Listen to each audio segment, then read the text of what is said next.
All right, here we are. Good day, everyone. Today is August 30th, 2024, and it is 2:08 p.m. I am Dana the Angry Citizen, coming to you live from Brewer, Maine. And we're a little bit late starting, but it'll be worth the wait, folks, because I am joined yet again by my friend and ally, attorney Bill Gens from Boston. He's a heck of a good guy. Despite being an attorney, won't hold that against you. Your head's a little cut off again there, Bill. Just FYI, if you can tilt that back a little so we can see you. There you go. Good. Perfect. Okay. And welcome back, Bill. I'm really glad we finally got a chance to get together and do the follow-up show we had talked about. Our last live stream that we did together, we touched on a few subjects that really needed to be delved into a little more deeply. And I'm thrilled that Bill is back with me again, because we are going to talk about COVID and the various so-called legal ramifications of all of these mandates and proclamations and that the dark overlords have attempted to inflict on we the people during this time. And I'm thrilled to have you back, Bill. Welcome. Well, pleasure to be here. You like the way I'm framed, and you can see the top of my head, Perfect. But you can't see my entire T-shirt. The deplorables, nice. Okay? Otherwise known as the original Angry Citizens. I love it. What we're going to cover today is just a portion of the legal realm that was triggered by the coronavirus and the so-called public health measures. We're not really going to get into vaccine stuff because that came later. We're going to talk about the lockdowns, the masks, and those related public health measures, social distancing, that form the foundation, the runway, so to speak, for the vaccine mandates that came later. Good. And we're going to go into the case law a little bit, not in any sort of overly technical legal way, but in a way that I think that any interested layperson can understand. And along the way, I'll explain my approach, my strategy, which is not the same as everybody else's, but I'll go into that and why I did what I did and how well it worked out for my clients. So anytime you're ready, we can delve in. I have prepared more or less a slideshow, along with a lot of memes because I think they pack a lot of punch in terms of cementing people's understanding, especially now that we're looking back with a vantage point of 4.5 years on the societal panic and insanity that was prevalent during the initial part of COVID and for several years afterwards. So yes, just as a thumbnail introduction, the greatest show on earth. It should really say the greatest fraud on earth. And we can go to the next one here, which is kind of this one's pretty popular meme, but exemplary of the basis of the fear campaign that ultimately was triggered by COVID-19. And let me interject very quickly. One thing, too, is that for those of you out there who are not watching our mainstream media, and God bless you, I don't blame you for not watching it. I watch it virtually every morning. And there's a lot of information in there, even though it's not filled with truth, per se. There's a lot of information in there. And right now they are pumping up the hype yet again. We are told bird flu is going to sweep the land, killing people. Now they're talking about what was the latest one? I can't even remember. Zika, something, some new monkeypox, some new thing that's a mosquito-borne illness, and they're showing pictures of them driving through neighborhoods with their big smoking trucks, blasting poison into the air to kill all the mosquitoes. They're talking about there was supposedly a young man out in somewhere in Midwest that was paralyzed by it's the West Nile virus, the West Nile virus, and we should all be afraid. And then they're talking about other mosquito-borne viruses, growing concerns. It's all a fear, panic, be afraid, be afraid, be afraid. It's pure raw fear-mongering. And they even admit that this is, they say, very rare, and they claim that you can get this virus, not know you have it. They say most people have no symptoms. So you literally can get this thing. They're telling you, have no idea you have it, or it might kill you or leave you paralyzed. It's just fear-mongering, folks. Yeah, and well, putting people in fear is a good mechanism to getting them to comply with whatever you want. Yep. You put somebody in enough fear, you can sell ice to an Eskimo. Yep. And Very true. it's worth focusing in on this little meme for a second here. Each one of those photographs, and I put that in air quotes, of the Earth comes from NASA for their year-to-year depictions of what the Earth is supposed to look like from space. Notice how the colors change. If you look really close, you'll see that the size of the continents vary from one to the next. It completely defies any sort of reason, rationale, and common sense. There are more than just these photos here of the famous blue marble. Notice that some of them are more or less greenish blue, others white. Other space agencies have them in more or less a purplish tone, also all the colors. It's none of them are real. All of them are photoshopped, computer renderings, and the same is true of all these virus depictions up above. None of those are actual photographs under an electron microscope. They're all animated computer renderings designed to scare people. So with that, let's go to the next one. We've entered the COVID zone. After all of the psyops that have been run on the American people over the years, and there are so many of them, the official story of the RFK assassination, the official story of 9/11, we could go back even further, but that's not the purpose of our program. But all of these things have prepared us psychologically to accept this so-called coronavirus pandemic. And then it got pumped up by a number of techniques. This is one of my favorite memes. He went through his windshield, got trampled by a herd of cows, run over by a tractor, and they're going to diagnose him as a COVID-19 death. COVID. Yep. And this is why. And they even snuck in when we're watching the mainstream media, the news, they sneak in. This was back when it was supposedly rampant, and they would say died, and get this, America, think carefully about these words. They would say died with COVID, not from COVID. They would say they died with COVID. This X number of people died with COVID, meaning they had COVID, supposedly, if I'm to believe that we actually had a test that could tell you that you do have COVID, which Indeed. I don't believe exists. They would sneak that in to try to make you afraid, because the reason this person died was because they got COVID, but it wasn't actually, they actually got trampled by a herd of cows.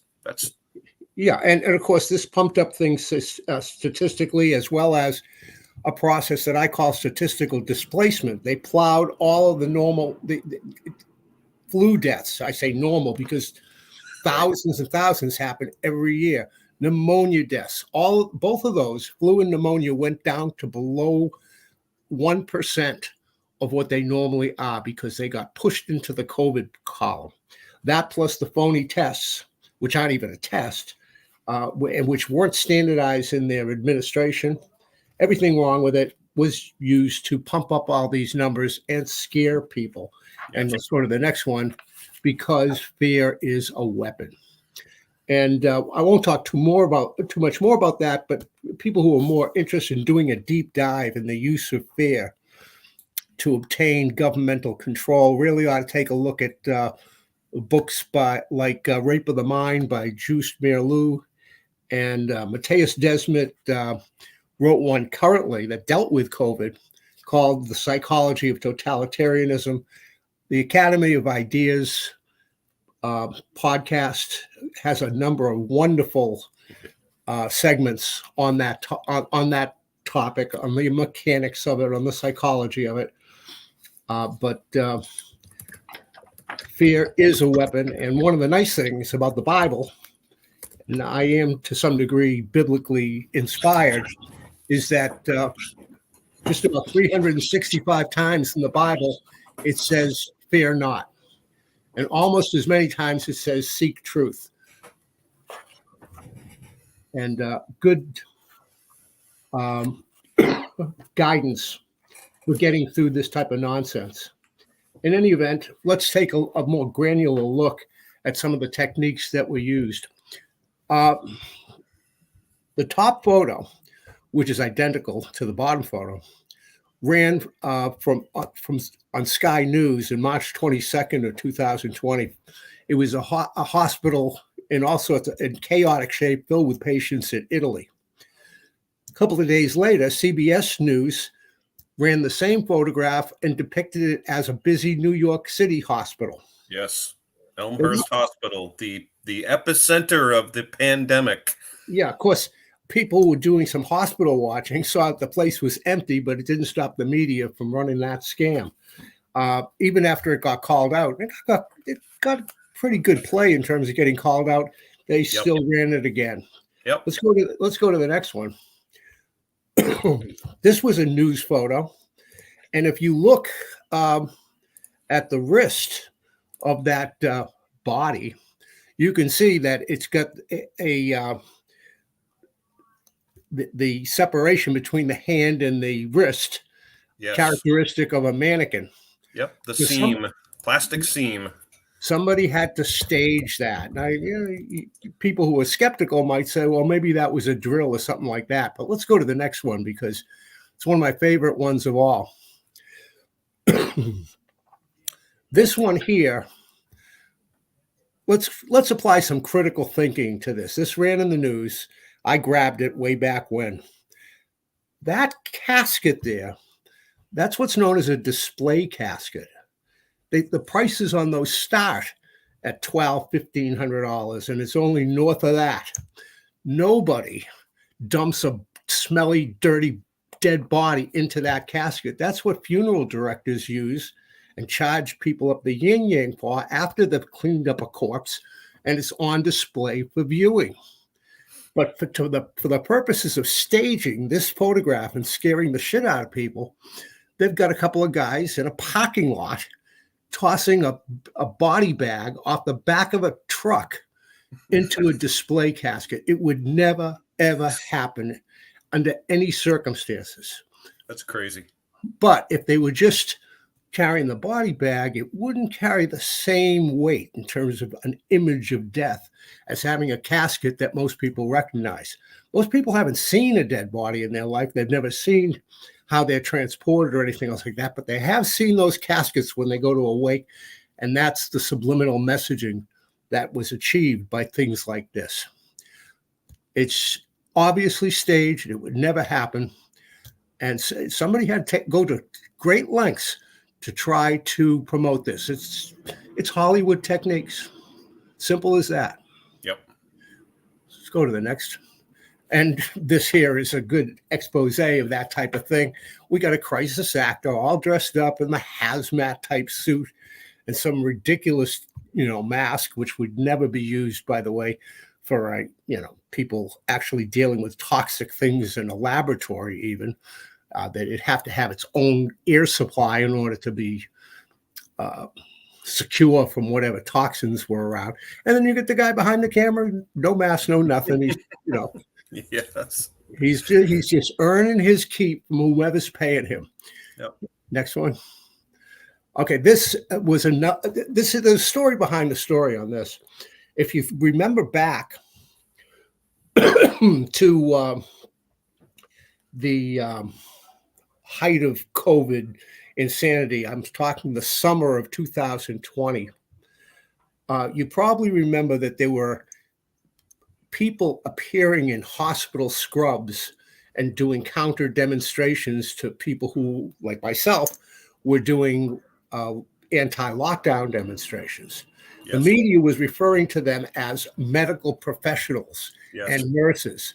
You can buy those scrubs at the Christmas tree shop for $5-10.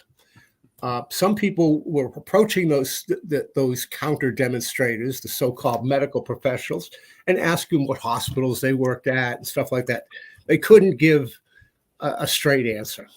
When we were doing demonstrations, they would appear. This one here, it's a little bit blocked, but basically what that says is 52,000 plus dead. Don't make it worse. And then a news truck would show up from like one of the like ABC or CBS and cover them and then broadcast that. So what we did as a corrective, my sister came up with this idea. Let's go to the next one. We put the sign together and stood next to them or in front of them and said, phony nurses. That put an end to that real quick. Awesome. Let me pause you there for just one quick moment. In the comments, folks, I am posting a link, and this is a link to a video called The Empty Hospitals. I did not make this video. I put it up on my BitChute channel, so I was afraid it would be taken down. It's a compilation of 4 videos made by 4 angry Americans, all of whom were told that the hospital in question or the clinic in question was overrun with people. They were just piling up. They're lined up out the front door, waiting for hours to be tested for COVID. And it turned out all of that was bullshit. And especially, and keep your eyes on this, folks, keep your eyes on Elmhurst Hospital, because they were in the news daily telling us this was the phrase they kept using over and over again was the epicenter of the crisis. And they also kept saying that it was on the brink of collapse. Now, think about this carefully in the context of what Bill is describing. On the brink of collapse. How does a hospital collapse? If one patient more than they can handle walks into the emergency room, does the building fall down? Is that what? Does everyone quit? Do all the doctors go, "That's it, I've had enough, I'm out of here," and they all leave? It's fear mongering. And if you watch this video, it will blow your mind, because these are people that had nothing to gain. It's not CGI, it's not Photoshop. These are legitimate videos made by angry Americans who were suspicious that our media was lying to us, because that is what they do. So check that when you get a chance. Back to you, Bill. Go ahead. Yeah, I suspect collapse for them was that their staff didn't have enough time to work on their dance routines. But let's zing. Speaking of, correctives to this type of nonsense, let's go to 14. Somebody stuck that sign. That's my office building, 12 Erickson Street in Boston. Please, no. You're premature, Sam. Please practice 6 feet social distancing. So I fixed the sign with the mark of the beast, 666 feet social distancing. Ooh. It's actually stayed up a few days before somebody angrily tore it down. I salvaged it. It's still in my office. Nice. And then, of course, we get the mask nonsense. Let's go to the next one. A good meme on this, wearing a cloth to stop a virus, and pretty much the same as putting up a chain link fence to stop mosquitoes. And, it doesn't take much brain power to figure out what is the size of the opening in the mask. What is the size of a virus that they claim it is? And by the way, I'm in the no virus camp. The people who are critical of the so-called scamdemic fall into 2 groups. There's the no virus camp, and then there's the bioweapon virus camp. I think that I've got 2 questions for the people who think that it was an engineered bioweapon. And the first question is, if there is such a virus, who's got a sample of it? People have tried all around the world. They can't seem to find anybody with a sample of it. And the second is there any evidence that in the entire history of science and biology that science has ever been able to create or engineer a contagious pathogen? I'm not talking about a toxin. We're good at that. We've been doing mustard gas and all these other things and anthrax, etc., for forever. But to actually create life or to alter it to that degree, I mean, we can alter seeds, to be GMOs and things like that. But to alter a life form so that it is a contagious agent. Right. That's the problem. And for anybody who wants to dig more deeply into the no virus school of thought, I would recommend Doctors Mark and Sam Bailey, Thomas Cowan. He wrote The Contagion Myth. There are others, Andrew Kaufman, Stefan Langer, did some great work on it. And of course, you go deep enough down to that rabbit hole and you start questioning germ theory itself. Yes. Uh, I've been there, Bill, and I'm with you on this. I did a dive in this a little bit early on, just because I am a show me kind of guy. I don't take people's word for things, especially if they're officials or experts. I want to know. I want to know the truth. And I asked some of the same things you're asking right now. Show me if this thing exists. Show me it exists. If it's so obvious, it should be really easy, right? And I have yet to have anyone respond to my challenge with a meaningful response that clearly demonstrates scientifically that this thing exists, that it causes disease, it is transferable from one person to another. Show me, and I have yet to have that proven to me. Yeah, and I mean, you'll see later on we're going to go into some of the legal submissions that I made, that it's very much animated by this lack of any sort of foundational proof for the things that support this whole narrative. Yep. But let's continue with the mask. My favorite mask picture of all time here. Oh, it kills me to see this. Oh, what a horrible, horrible joke. Yeah, it's funny and it's tragic all at the same time. Oh, man. We got to see our society go insane. Yes. And yep. And I'll never forget, Bill, the first time that I saw this manifesting, because I watched the reports of the news. And by the way, America, hear me carefully on this. The news reports that first started talking about this said nothing about China. Think about this, okay? No reference was made to China. The earliest reports that were on our mainstream media about this scamdemic, this horrible plague, referenced Italy. Why didn't they tell you it came from China? We didn't learn until weeks after this thing was the news rage that they mentioned that this was something that originated supposedly in China. That is not ethical reporting. Something very wrong with that picture. And the first occasion I had to really see this manifesting in front of me was when I went to my local supermarket, and there was a guy there frantically wiping down shopping carts. One poor employee who had his little Lysol box of wipes and was frantically wiping down the cart and bringing one out and giving it. And there were only X number of us allowed in the store at once, whatever it was, 6 people, 8 people, whatever allowed in the store at once. It was, and I smelled this scam a mile away. I knew it was bullshit, and it was ridiculous, absolutely ridiculous. Right around then, I went to my local supermarket, and there was a guy manning the entrance, and they were only letting a certain amount of people into the store. And then when I finally get into the store, he gives me this rag, this handy wipe, whatever it is, and wants me to wipe my hands and wipe down the cart. And I'm like, Stop and Shop wants me to clean their carts. I said, give me the dirtiest cart you got. I don't get it. But anyway, just to circle back on the issue of the no virus versus the military designed bioweapon or biolab designed bioweapon. The problem with buying into that is not only do you buy into the foundational belief, unsupported belief that it was such a virus and that we could create it and could be contagious, is it provides consider that to be a backup psyop. In other words, it still provides a foundation for all the ridiculous public health measures that were instituted, including the masks and the social distancing and the vaccinations and all the rest. So that's another problem with that narrative. But the foundational problem is they have no proof. They have no isolated virus.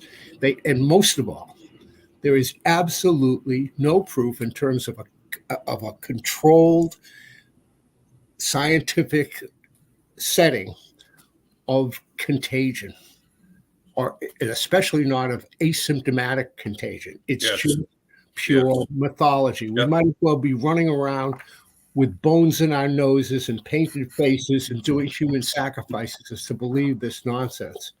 So let's go to the next one here. Right on the side of the mask box of these mask boxes, it says, will not provide any protection against COVID or other viruses or contaminants. And so why are you wearing one? Well, the response to that is worth taking a look at. PolitiFact did a fact check on it, and it said the mask box label is legitimate, but people are misinterpreting it. What did the fact say? They said it doesn't prevent you, the wearer of the mask, from contracting it. It prevents you from transmitting it. In other words, this piece of cloth is a very sophisticated one-way filter. And oh, stop. What that technology was, that's just left to the imagination. But when things are left to the imagination, people supply answers. And let's go to the next one. And this is a little good little summary of what you were asked to believe. The virus can travel 6 feet. It can't travel 6 feet 1 or greater. So that's why we social distance. It can live on all surfaces except anything that comes in the mail from Amazon. Doesn't live in Target, Walmart, Home Depot, Lowe's, or any other big box store or supermarket. It's only deadly in bars, restaurants, small businesses, hair salons, and churches. And it can't live on your food as long as you get it to go. So all this makes perfect sense in the twilight zone. Science, Bill. Science, for God's sake. Science, the settled science. Well, we had to live with that in Massachusetts. Next one here. We've got the Last Supper. And Charlie Baker called. He said 3 of you would have to leave because you couldn't have gatherings of more than 10 people. Anyway, other states show that it wasn't as uniform with the gathering size as it was with the 6 feet social distancing. And other states had up to 12 people. But let's take a look at one of them from Contra Costa County, which I think is in New Mexico. They allowed outdoor social gatherings of up to 12 people, but protests of up to 100 people. Okay. I very much like to know the scientific basis for that. Wow. But of course, that came from the government. According to health experts, unnamed, anonymous, unsworn health experts, we do not condemn those gatherings as risky for COVID-19 transmission. They're talking about anti-police protests. This should not be confused with a permissive stance on all gatherings, particularly protests against stay-home order. Okay, so the public health dynamics are different depending upon the content of your protest. Wow. Yeah. All I can say, and I hate to use obscenities, but if you buy this, you are fucked in the head. So, and people did buy it. Yes. I mean, that is really the greatest crime of all associated with this. That's in addition to being the largest upward transfer of wealth in our nation's history, if not world history. The destruction of countless small businesses. Some of them, they're gone forever. They were in people's families for generations, or they were the result of the blood, sweat, and tears of the builders of those businesses who worked their whole lives. And they're gone.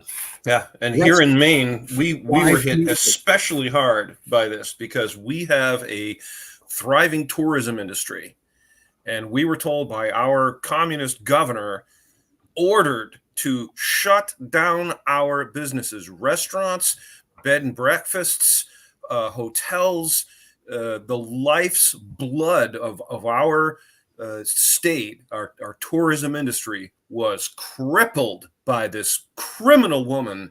And I'm incensed that people went along with this. It made my blood boil, and I would try to talk sense to them, and they would become agitated and angry and belligerent, and I lost friends because they would not listen to reason. And I'm not spouting nonsense. I'm asking the same questions Bill is asking. If this thing exists, show me. Show me the proof. Show me the test that proves that it exists. Show me it's contagious. Show me it causes disease. It should be easy, right?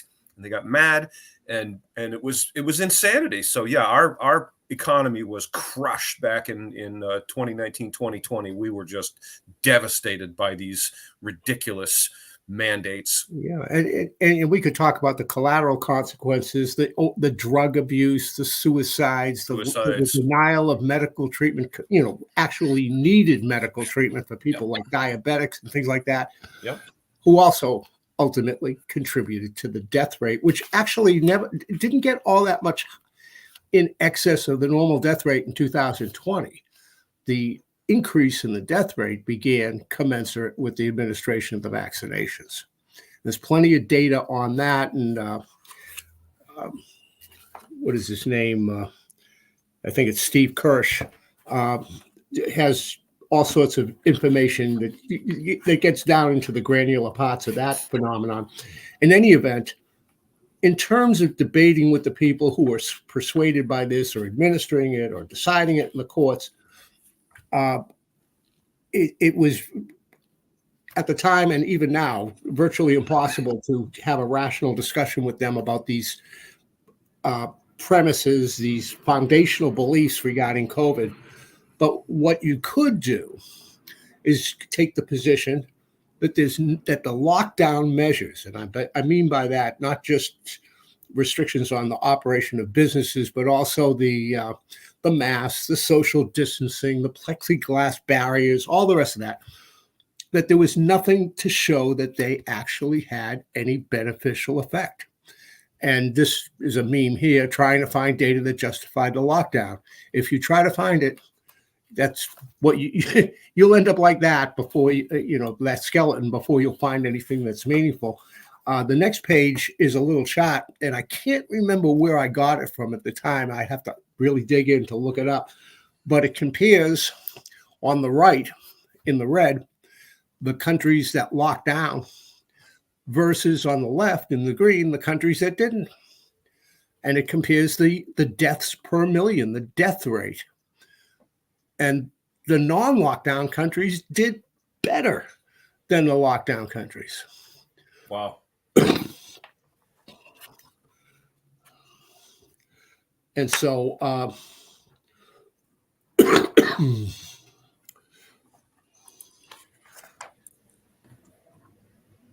I got started with my first lockdown case, and it was the very first one, amongst the very first ones to actually defy the Commonwealth and say, I'm not going to obey your lockdown order.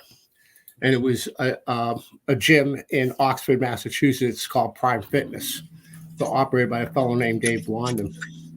And interestingly enough, this was true across the country, that the most defiant people of the lockdowns were gym owners and barbers. No kidding. I haven't really been able to figure out why that is. It kind of reminded me of the old science fiction series story, The Weapon Shops of Isher by A.E. Van Vogt, because they were the defiant ones in that story. Mm-hmm. And you would expect that gun dealers also would have a certain amount of resistance to arbitrary authority. Right. In any event, we can go to the next one there. Pretty much my take on the situation. Now, we're not going to cover vaccines or vaccine law today, but I couldn't resist sticking in this meme here because it's one of my all-time favorites. It's 100% of people who believe jet fuel melts steel are vaccinated. Ooh. Let's face it. If you buy the official story of 9/11, mm-hmm.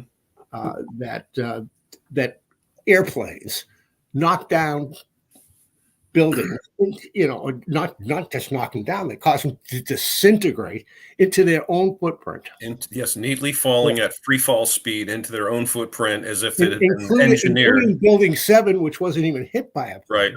Right. If you can believe that, as well as countless other anomalies and problems with the official story, then you are ripe for the picking for people who are going to push this vaccination on you. And it's true. And as a quick aside here, Bill, I have a friend who's a very good friend of mine. He's a smart guy and one of the smartest people I know, truly, truly. And yet he got this shot and his wife got this shot. And he and I were talking about this one day. And I said to him, and this is so hard for me to have these conversations because I feel like I'm talking to someone who's brain dead. And again, this friend of mine is not a stupid guy at all. He's very, very intelligent. And I said to him, do you know what was in this shot? And he said, would it surprise you if I said, I don't care what's in it? What do you say to that? Where do you even go with that? I know people who shop only at Whole Foods, buy only organic, rigorously read the ingredients label, and then got the shot from Big Pharma. They might as well have gotten it from Monsanto. But this is what happens when people are in a state of deep fear. Logic and reason go out the window.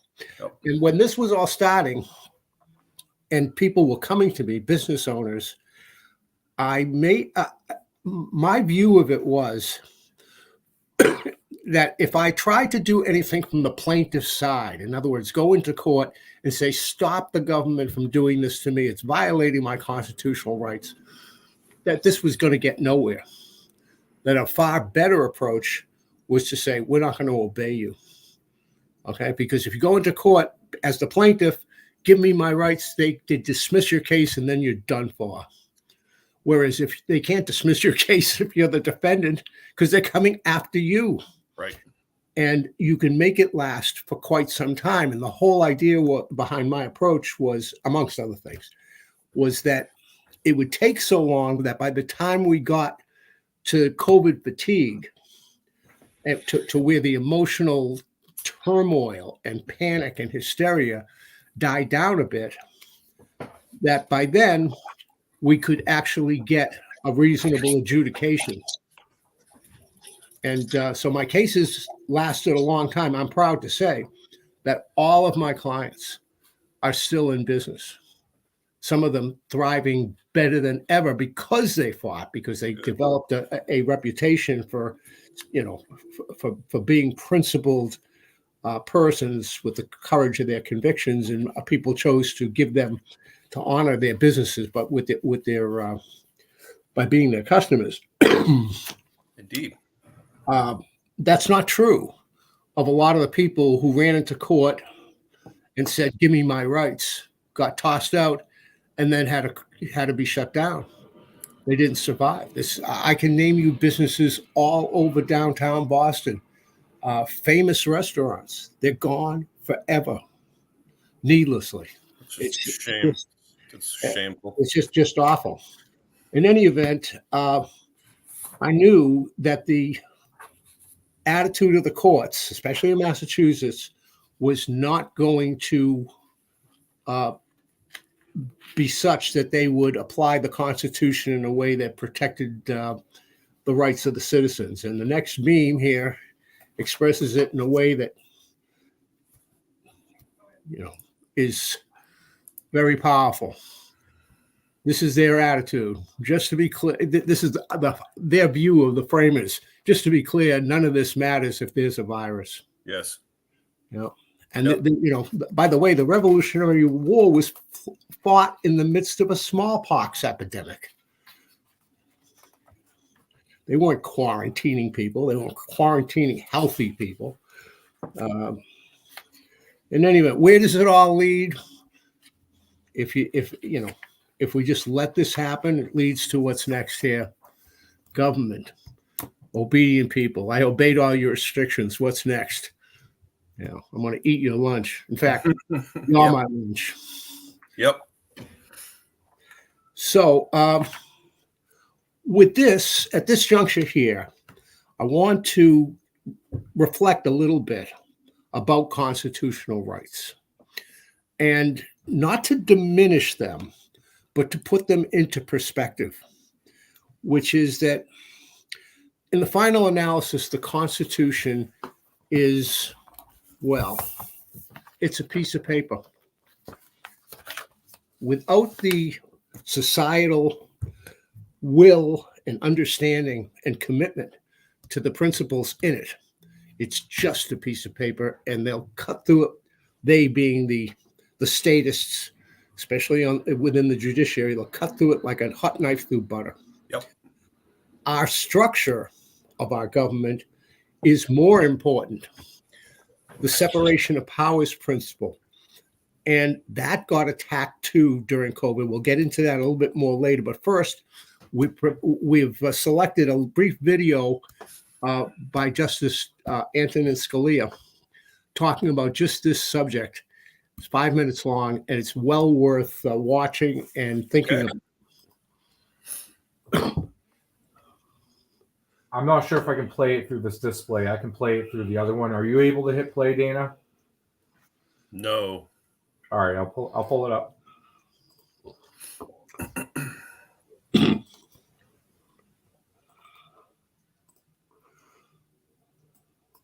One moment. Sorry about this, Bill. No worries.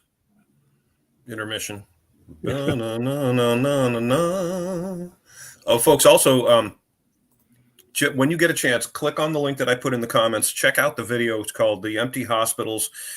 And it is worth a look because, the Christian Bible says they will not believe the evidence of their eyes and ears. Well, that's pretty much what we're seeing right now. Oh, yeah. Are you able to see it? I see it. I see it too. Can you play it? I'm trying my best. That's the key. Can it be played? Now, it's playing, but no sound. Yeah, it's playing, but I don't hear any sound. What is happening here, guys? I don't know. It may be it may be a StreamYard thing. Oh, yeah, your sound was turned way down on that. Try it. Still not working. Nope. Can you, Sam, can you send me a link or send me the file? Yeah, hold on one moment. All right, take your time. That's fine. We'll move on. We can get back to that.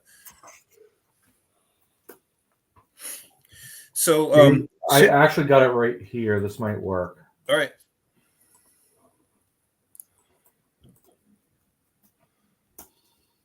All right. Just going to share the screen again real quick. It was up and now it's gone. Yeah, that's me, Bill.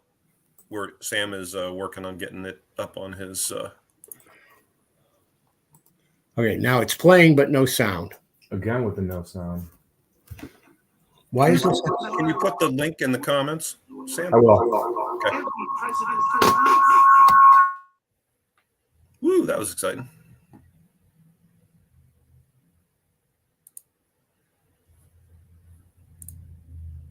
You can unmute yourself when you get a chance, Bill. There you go. Well, he was having this. Go ahead. He's having that echo because of my mic. Yeah, I know. You want to try this one? Or are you going to link? Drop it into the private chat. Ah, okay. I got it.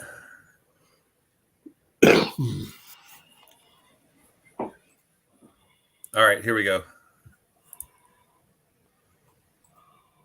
Share there. Share. If you think that a Bill of Rights is what sets us apart, you're crazy. Every banana republic in the world has a Bill of Rights. Every president for life has a Bill of Rights. The Bill of Rights of the former evil empire, the Union of Soviet Socialist Republics, was much better than ours. I mean it literally. It was much better. We guarantee freedom of speech and of the press. Big deal. They guaranteed freedom of the speech, of the press, of street demonstrations and protests, and anyone who is caught trying to suppress criticism of the government will be called to account. Whoa, that is wonderful stuff. Of course. Just words on paper. What our framers would have called a parchment guarantee.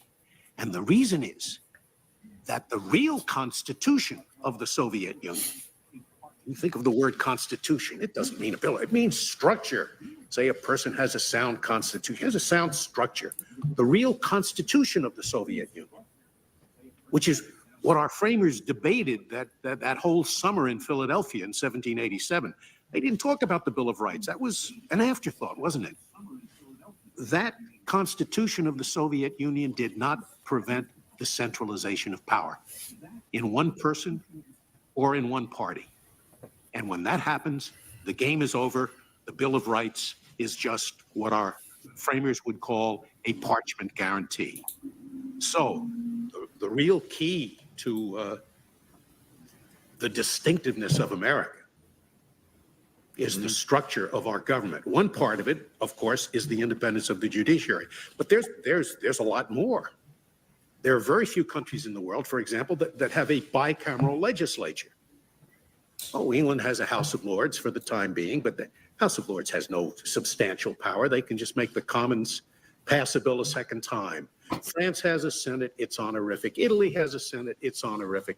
Very few countries have two separate bodies in the legislature equally powerful. That's a lot of trouble, as you gentlemen doubtless know, to get the same language through two different bodies elected in a different fashion. Very few countries in the world have a separately elected chief executive. Sometimes I go to Europe to talk about separation of powers. And when I get there, I find that all I'm talking about is independence of the judiciary, because the Europeans don't even try to divide the two political powers, the two political branches, the legislature and the chief executive. In all of the parliamentary countries, the chief executive is the creature of the legislature. There's never any disagreement between them and the prime minister, as there is sometimes between you and the president. When there's a disagreement, they just kick them out. They have a no confidence vote, a new election, and they get a prime minister who agrees with the legislature. And, the Europeans look at the system and they say, well, it passes one house, it doesn't pass the other house. Sometimes the other house is in the control of a different party. It passes both. And then this president who has a veto power vetoes it. And they look at this and they say, it is gridlock. And I hear Americans saying this nowadays, and there's a lot of it going around. They talk about a dysfunctional government because there's disagreement, and the framers would have said, yes, that's exactly the way we set it up. We wanted this to be power contradicting power, because the main ill that beset us, as Hamilton said in the Federalist, when he talked about a separate Senate, he said, yes, it seems inconvenient, but inasmuch as the main ill that besets us is an excess of legislation, it won't be so bad. This is 1787. He didn't know what an excess of legislation was. So unless Americans can appreciate that and learn to love the separation of powers, which means learning to love the gridlock, which the framers believed would be the main protection of minorities, the main protection. If a bill is about to pass that really comes down hard on some minority, they think it's terribly unfair. It doesn't take much to throw a monkey wrench into this complex system. So Americans should appreciate that, and they should learn to love the gridlock. It's there for a reason, so that the legislation that gets out will be good legislation. And thus conclude my opening remarks. Okay. So now we're going to go to the next slide, which is Article 30 of the Massachusetts Declaration of Rights. The federal system, by the way, doesn't have an express separation of powers provision in it, because the separation of powers is right in the foundational portions of the Constitution, so it didn't need to be restated in the Declaration of Rights. However, the Massachusetts Declaration of Rights, which was largely drafted by John Adams, existed for about 10 years before our federal Constitution, and was largely its inspiration. And it's worth reviewing what it says in this Article 30. In the government of this Commonwealth, and I'm going to skip down, the executive shall never exercise the legislative and judicial powers to the end that it may be a government of laws and not of men. And the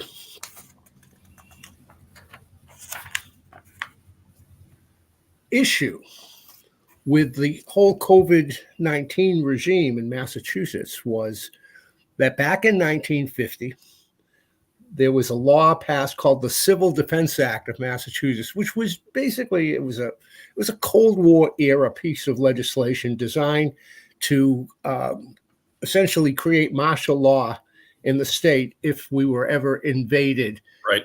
It also made provisions for various natural disasters like tsunamis and hurricanes and things like that. And that was what was seized upon and used by the governor to implement essentially one-man rule in Massachusetts for over a year, approximately 15 months. And that was the origin of the lockdown orders and the mask orders and the social distancing orders and all the rest. And as I said, it was getting challenged by plaintiffs running into court, trying to say this violates my constitutional rights, et cetera, and they're getting smacked down. And with my clients, first with Dave Blondin and later with others, including Ariana Murrell, we said, no, we're not going to comply. F you. Bring it on to us. And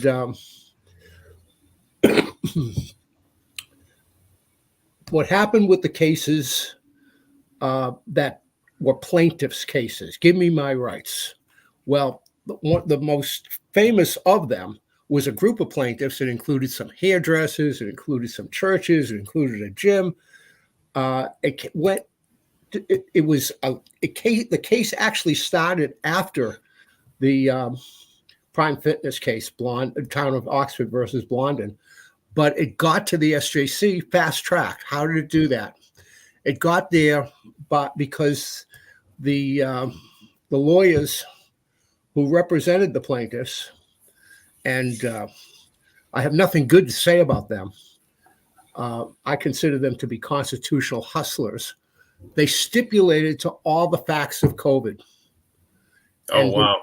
And so it didn't have to get litigated down below because they stipulated it. The Attorney General's office and the judge below and the SJC were all on board. Bring it right up to the SJC.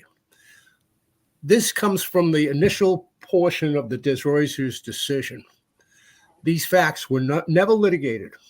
They were stipulated to by the plaintiffs. They've stipulated to the entire mythology of COVID. It's worth reviewing it here. This is from Desroisers.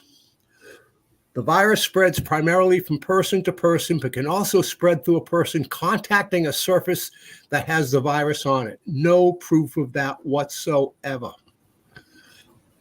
A person can be asymptomatic or pre-symptomatic and still spread the virus. Wow. Once again, no proof of it.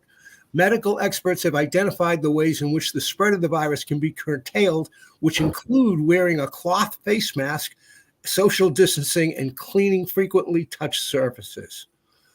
There's less than no proof of that. There's proof that contradicts that. Who are these medical experts? No one knows.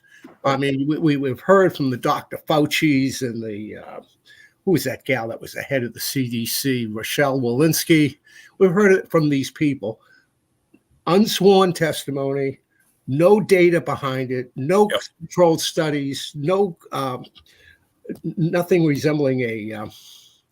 Trust the science, Bill. Don't ask questions. Trust the science. We trust doctors. That's it. No thinking required. Yeah, I mean, they might as well be talking about tooth fairies and Easter bunnies here.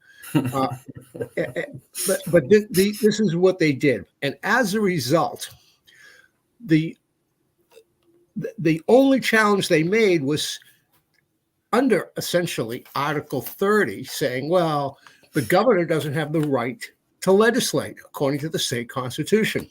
Mm-hmm. Okay. And the SJC in Des Roises made, as I predicted, they made quick work of that. Let's go to the next slide. This is the heart and soul of this portion of the opinion. We've recognized that Article 30 does not rigidly demand a total separation between the three branches of government, but rather that there is a need for some flexibility. So in other words, the executive shall never execute the legislative power. Never doesn't mean never. It means whenever. We've seen the same thing with the Second Amendment.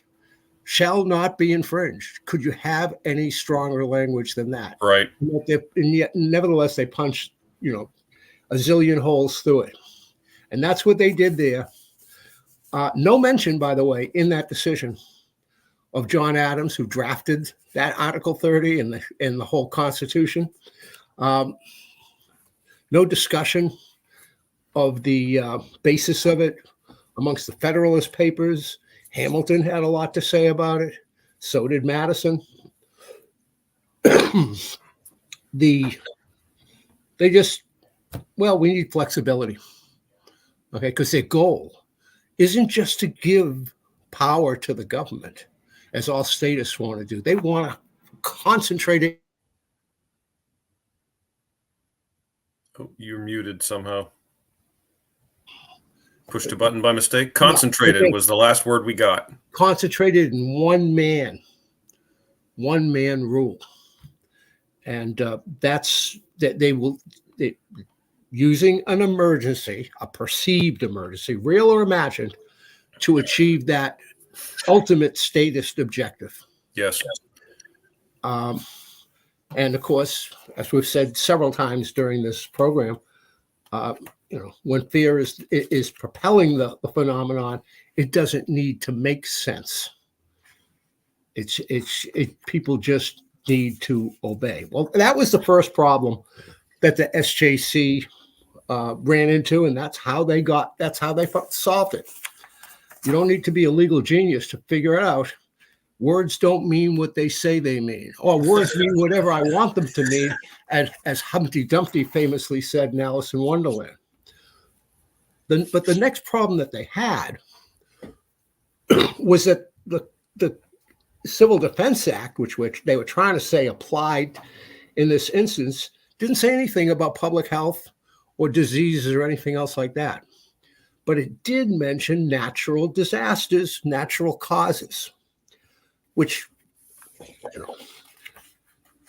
to anybody reading it, giving a fair reading to the statute, was things like tornadoes and hurricanes and tsunamis and the like.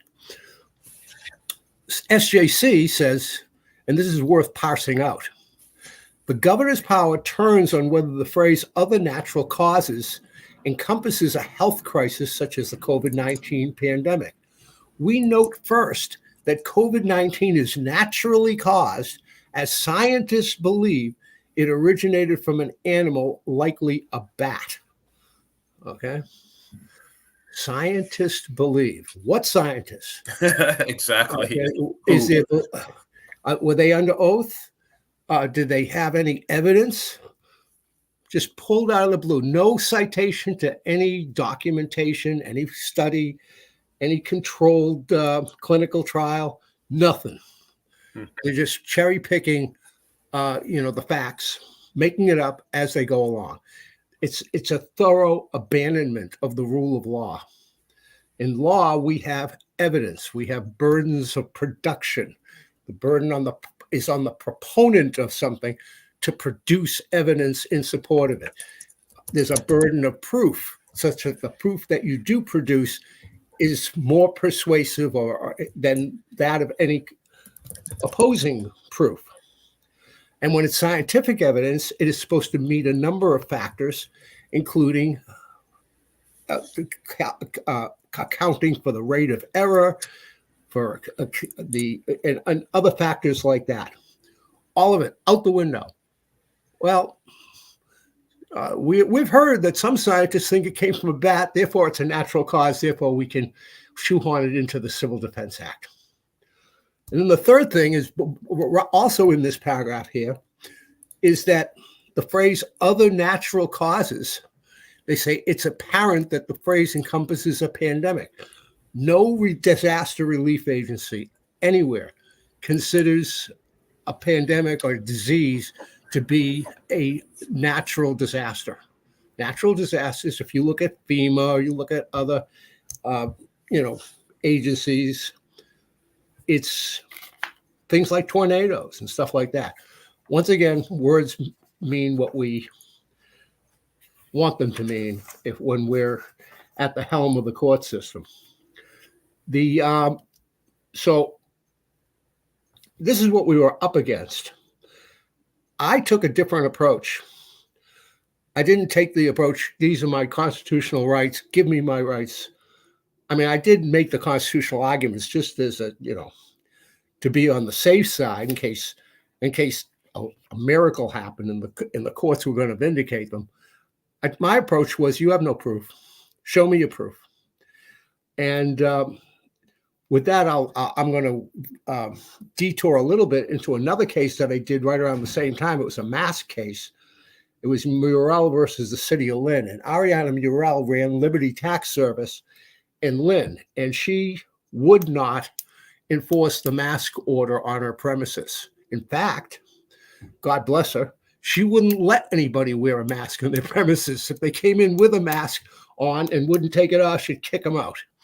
You know what? I have a friend in Maine also who runs a pub style place up north. His name's Paul Zimmerman, and he did the same thing. I drove up to meet some friends and have a beer, and he would say, there were some people walked in, a couple of kids walked in wearing masks, and he said, hang on a sec, I got to go talk to these kids. And he whipped out there and he said, listen, you're going to wear these? You're not welcome in my place. And they left. Well, in any event, this case made it up to the SJC. When we were litigating it in the Lawrence Superior Court, I said to the judge, in order to get an injunction against somebody, a governmental injunction, the government has a burden of showing that in the absence of the injunction, the public interest will be harmed. And I said to the judge, I said, you haven't heard a scintilla of evidence that harm will result from people not wearing masks at my client's premises. And the judge says, you're right, I haven't. He turns to the lawyer for the city of Lynn, says, this young kid, says to him, what evidence do you have? And he says, the lawyer says, well, everybody knows that the masks prevent disease. And I'm like, no, I don't know. Educate me. Yeah. This was the mindset. Anyway, that judge, who was a pretty good judge, even though he ruled against us and issued the injunction, he stayed his ruling and referred it himself on an appellate path. So Ariana kept on doing whatever she wanted to do the entire time, the years that this lasted. Then it got up to the SJC. And in the SJC, my client very much wanted to bring an argument based upon federal preemption, and we did. And I suspect that's why the SJC reached out and took it. But I took the opportunity. You're a slide ahead of me.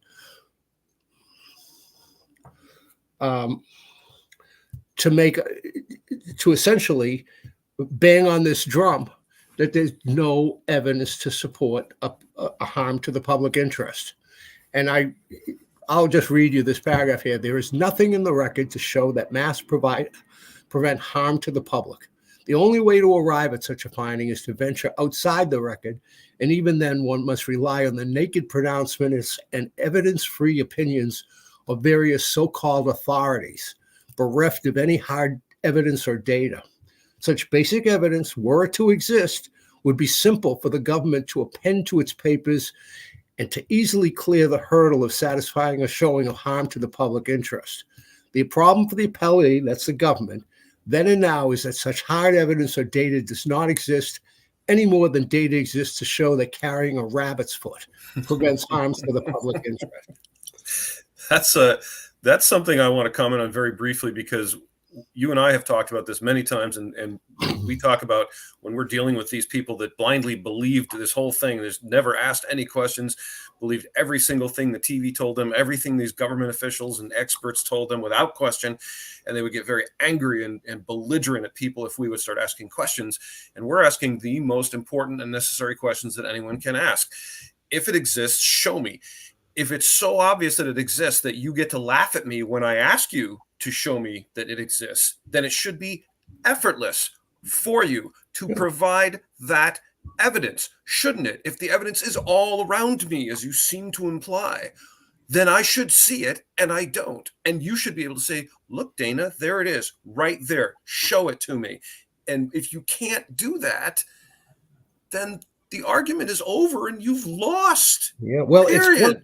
Data, it's one thing for ordinary people to get fooled by this sort of thing, but the people who sit as judges are supposed to be judicial professionals who are supposed to apply rules of decision, rules of evidence, rules of adjudication, and the abandonment of that is the abandonment of the rule of law. Amen. Well said, And, Bill.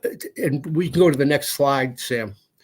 I wrote this in the brief that went to the SJC, and it said, abandoning legal standards, burdens of proof, and evidence can only result in the promulgation and perpetuation of fictions over fact, of superstition over real science.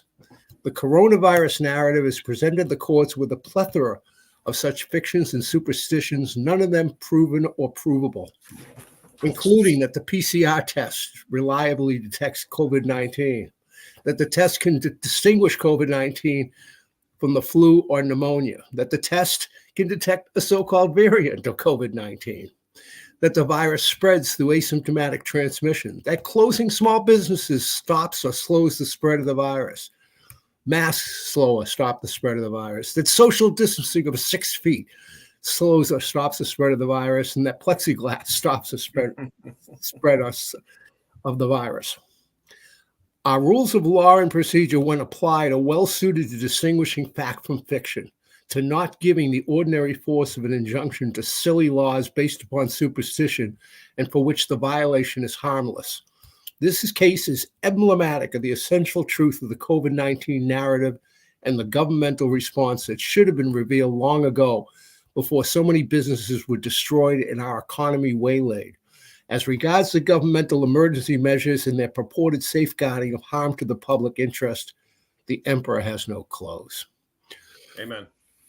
The SJC's response to this, well, they sat on it for a while till the governor's orders expired, and then they said, oh, it's moot, and declared the case moot. The city of Lynn declared victory, even though they never got their injunction enforced, and Ariana Murrell did whatever she wanted the entire time. And she had to fight off, by the way, her franchise company, too, that jumped in. And she succeeded. And she's in business to this day. And so is Dave Blond in Prime Fitness. The two reactions or results that I've seen to get with these cases are, one, on the one hand, they want to hold them until they can call them moot. Right. And the other is they want to throw them down the memory hole of an unpublished decision. But they can't engage me on these arguments that I've been making. And in the meantime, my client, keeps on trucking along, doing what they want to do and surviving. So from a practical standpoint, it's a victory. It's not about winning. It's about not losing. Well said. I want to throw something in very quickly, too, that in my opinion, and back when I started Angry Citizen, this was something I was promoting very, very strongly, was simply that is if we are to live in a constitutional republic and we are to preserve our constitutional republic, we need to know our rights and we need to know history and we need to know the Constitution. And everyone in America should have a copy of the Constitution for the United States and the Constitution of your own home state. This one is mine from Maine.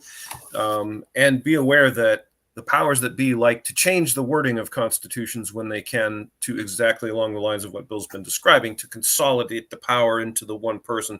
The governor is being made into sort of a king or queen at this point. And we've seen that. We saw it here in Maine. We've seen it in Michigan, California. These people are tyrants, pure and simple. And this document is our best anchor in law and in holding them accountable, because they're going to do whatever they can get away with if we don't hold them accountable. And if we all know our rights, we'll have a lot more successes. And so everyone in America should have a copy. If you don't have a copy of the Constitution of the United States, or the Constitution for the United States, and you don't have a copy of the Constitution for your own home state, get one, read it, try your best to understand it. Some of it may be a little tricky to understand if you're not familiar with it, and the origins are important. Study it at least enough to know your basic rights, and insist that our rights be respected, because yours are mine and mine are yours. If yours get taken away from you, mine can be taken away from me, and I'm not happy about that. So everyone in America needs to get yourself a copy of your constitutions, and try as best you can to learn it and know it. And there are lots of resources out there to help you understand everything in it, and why it's important, and why all of the things that our founding fathers put in there are important, and should not be simply eliminated because some tyrant tells you that it's convenient or a matter of public safety.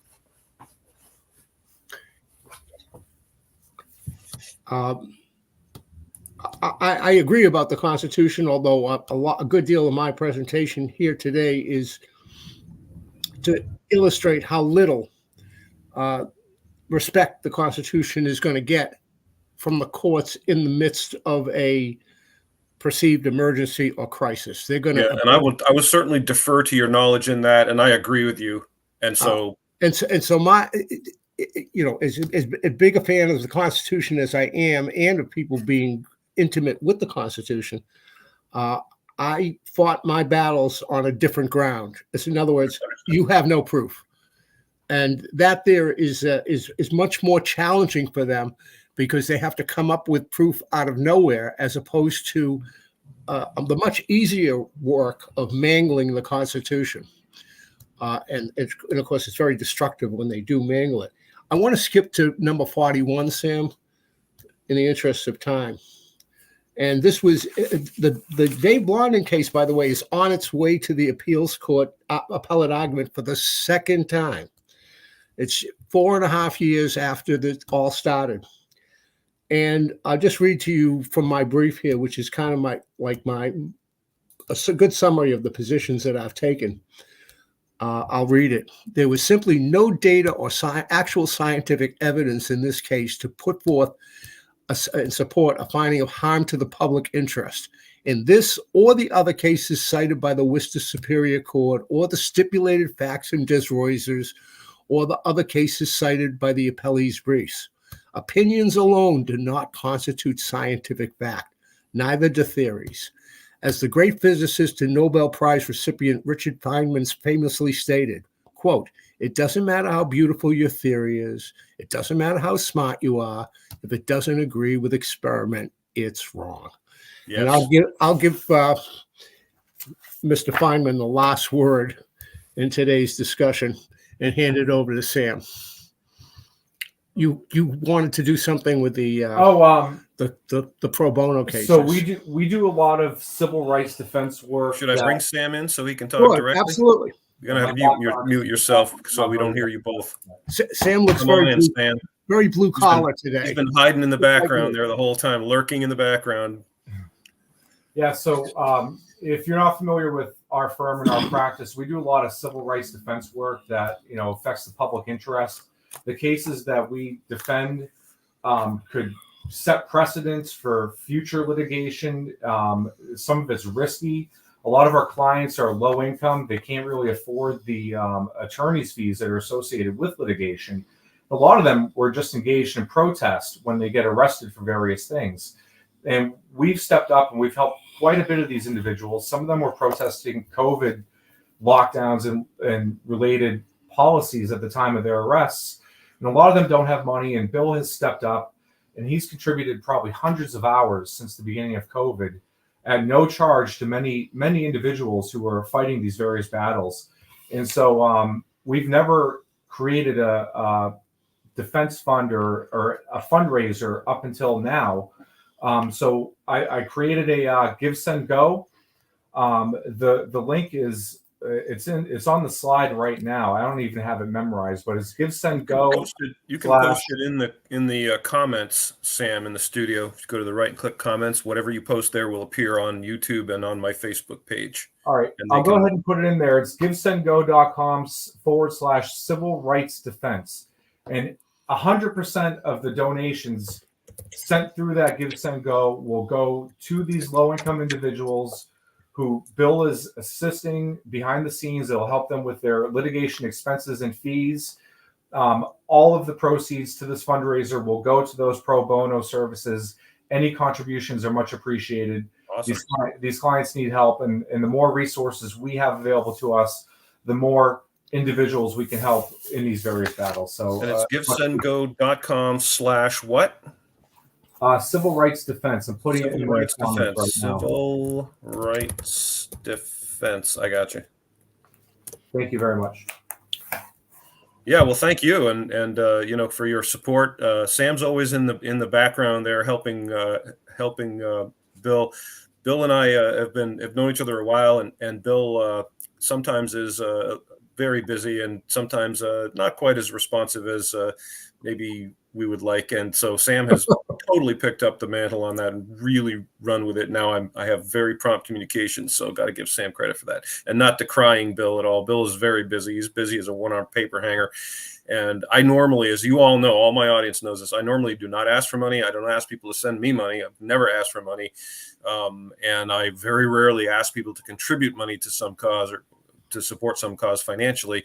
In this case, the reason why Sam and I discussed this beforehand, that I asked him to talk about that, or wanted him to talk about it, or wanted him to post this link, is because I think it's a worthy cause, and I applaud you, Bill, for the work that you're doing.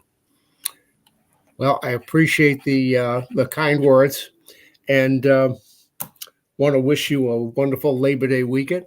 Thank you, and your audience as well. Thank you. We appreciate that. Okay. So this was a kind of a lot of information that the Ministry of Propaganda might not appreciate. And we all know there is a chance that these videos will be removed from YouTube and or Facebook, and they will slap me with a warning. I don't want to say I don't care. I do care, but I've been known to fly in the face of authority occasionally. Well, the last one that we did together stayed up, and I didn't really go into vaccines very much. So you never know, Bill. I'll tell you something. It's sometimes very random. I've gotten away with stuff that I thought would absolutely get me slapped down with the band hammer, and sometimes they go back a year, and I get a message that says, this thing you posted a year ago. And the last one, I wish I could remember what it was. I truly do, because it was completely irrelevant. It was the silliest, stupidest, most ridiculous thing. Oh, I remember what it was. There's a picture of in the Olympic ceremony, I guess it was 2020 Olympics, where they had this giant robed figure with a syringe parading around. I don't know if you've seen this or not, and the meme was something about, nothing tells you there's something coming, like a giant demonstration, whatever. And this was up for a year. And all of a sudden, right out of the blue, I get this warning. And it says to me, this is the God's honest truth. It's hilarious. It says false information. And then the post you put up has potentially false information or misleading information. And independent fact checkers have verified that the figure depicted is Voldemort. Unbelievable. Hey, who cares? Who cares? Just a week ago, they took down Judge Andrew Napolitano for a week. YouTube did. Oh, something that had been said months earlier on his channel by Pepe Escobar. I mean, it having to do with Ukraine. But I don't think that the algorithm is quite so oriented towards the lockdowns and stuff right now. The vaccines are still a sensitive topic, and of course, anything to do with election theft and Yeah, Ukraine at the end of the day, Bill, I just plunge ahead. You know, I can't spend my life, worrying about it. So I just plunge ahead. I'm going to say what I got to say. I'm going to bring guests on. They're going to say what they've got to say. And, if they want to take me down, let them take me down. I don't care. I'll be back up somewhere else. There was a time when, I was kryptonite. In other words, people would post speeches I made at rallies or at events and things like that, and YouTube take it down within a half hour. It couldn't last a day, but now it seems to be a little different. So, we'll good luck with that. Either way, it doesn't matter. Like I said, I've got backups. This is my jam. This whole realm, the virtual realm, is my jam. For whatever reason, God's given me some pretty good skills here, and they will never shut me down. Never. I will reappear somewhere else, like the Hydra. Cut off one head, two more pop up. That's it. You'll never stop me, because the truth is the sword of God. So, Bill, thanks for joining me. I appreciate it. Sam, thank you for all your help. Appreciate you in the background. Thank you, Dana. Look forward to another follow-up, maybe some point in the relatively near future. Well, so, Bill, God bless. Keep up the good work, my friend. Okay, then. Folks, thank you for watching. We appreciate you very much. I want to, again, talk to you about my sponsor, which is The Flame. And Flame is a newspaper. You can actually get a physical copy of it if you want one. It is printed by the most amazing women on the planet, my good friends Anna and Nicole. You can go to theflameusa.com. You can subscribe and get it. If you want to get an actual physical copy or 3, you can do that. It's very inexpensive. It's $1.99 for a digital copy. $1.99 a month is pretty cheap. I've written several articles for them. I have a few more coming up. So definitely please do go to theflameusa.com, subscribe, and God bless America, and God bless us all in this dark time. And remember, the truth is the sword of God. So if you speak the truth and you live the truth, it has great power. And the powers that be, all the tyrants that are trying to silence dissenting voices and steal our elections and fool us into thinking that our meat puppet walking around in the White House is an actual president, and that Kamala Harris is as popular as Donald Trump, which is hilarious to me. That's tooth fairy stuff right there. And I'm not a Trump supporter, but anyone that thinks Kamala Harris is as popular as Donald Trump is just absolutely bonkers, completely crazy. Don't listen to the mainstream media. If you listen to it, always remember that they're telling you what they want you to hear. It's not necessarily false, but it's highly likely that a good portion of it is at least misleading, if not flagrantly false. Think for yourself, find out the truth for yourself, research things, and once you know the truth, do something. Get up off your butt, get involved with all the issues, important issues locally, act locally, talk to your school boards about what's going on in your schools, be aware of what's going on in your schools, what they're teaching our children. Get involved with local politics, even if it's just city level. Get involved with state politics. People say I don't do politics. Well, if you're an American, you have to do politics, because we are a government by the people, for the people. And the reason we're in so much trouble is because we've let this happen. We keep reelecting these people, sending them back, tolerating their BS. And then, of course, they're going to continue to do it. So it's up to us to stop it.